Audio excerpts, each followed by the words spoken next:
अस्सलाम वालेकुम नाजरीन। मैं हूं मलिक फ़याज़ निज़ामी एडवोकेट। आप देख रहे मेरा यूट्यूब चैनल। हम सीपीसी पढ़ रहे। तो चैप्टर पार्ट वन जो लिखा है इसमें, suits in general jurisdiction of the courts and res judicata. अब जुरिस्डिक्शन ऑफ द कोर्ट्स और सेक्शन 12 जो है बार ऑफ द सूट्स है। अब रेस जुडिकाटा जो है ये भी बार ऑफ फर्दर सूट है। देखिए, अगर आप इन सेक्शंस को पढ़ लेंगे तो आपको फायदा ये होगा कि आप कोर्ट को उसके अख्तियारात बता सकते हैं कि जी बामुताबिक कानून ये दावा सुनने का आपके पास अख्तियार है या नहीं है। अब बगैर टाइम जाए किए हम चलते हैं सेक्शन 12 की तरफ। ये सेक्शन 12 जो है बार टू फर्दर सूट, और 12 का सब सेक्शन 1 है where a plaintiff is precluded by rules from instituting a further suit in respect of any particular cause of action, he shall not be entitled to institute a suit in respect of such cause of action in any court which this code applies। कि अगर मुद्दई ने rules को follow करते हुए दावा दायर किया है और उसने उस दावे का फैसला करवा लिया है, तो he shall not be entitled to institute a suit in respect of such cause of action. तो शैल का लफ्ज इस्तेमाल, मैंडेटरी लफ्ज का इस्तेमाल किया।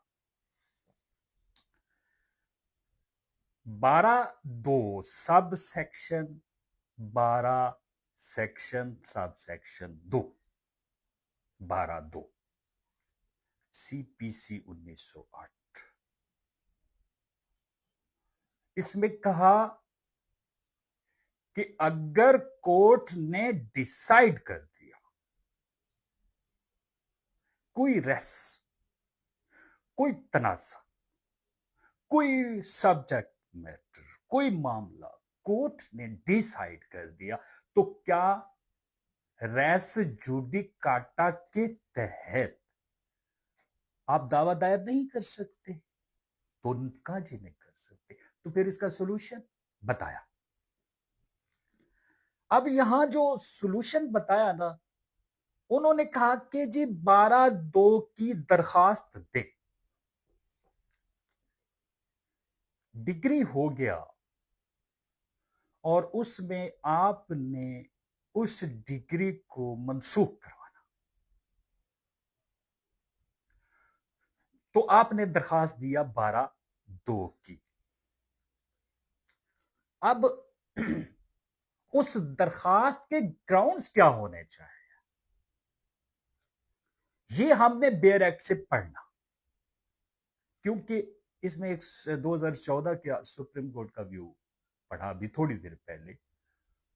तो अदालत उज़्मा ने कहा fraud, number 1 fraud, number 2 miss representation, और नंबर 3 लैक ऑफ ज्यूरिस्डिक्शन। उन्होंने कहा कि 12(2) इन 3 चीजों पे खड़ी। दूसरी वजाहत बात की है कि फ्रॉड हो जाएगा तो वो fraud mix question of law है। मान लिया उन्होंने कहा जी कि इसमें लिमिटेशन नहीं है, नहीं डिस्कस। तो लिमिटेशन एक्ट उन्होंने कहा जी कि आर्टिकल 181 के तहत जो एप्लीकांट होगा उसके पास अख्तियार होगा कि वो दरखास्त दे within a period of 3 years। अब भैया सवाल यह है कि अगर फ्रॉड हो गया और फ्रॉड के बाद खामोशी अख्तियार की जाती है, अब किसी ने इखलाक की जुर्रत कर दी, उसने कहा जी कि 14 साल पहले एक फ्रॉड हुआ था और उस फ्रॉड के तहत मुझे मेरी विरासत से, मेरे शरई विरासती हक से महरूम किया गया था।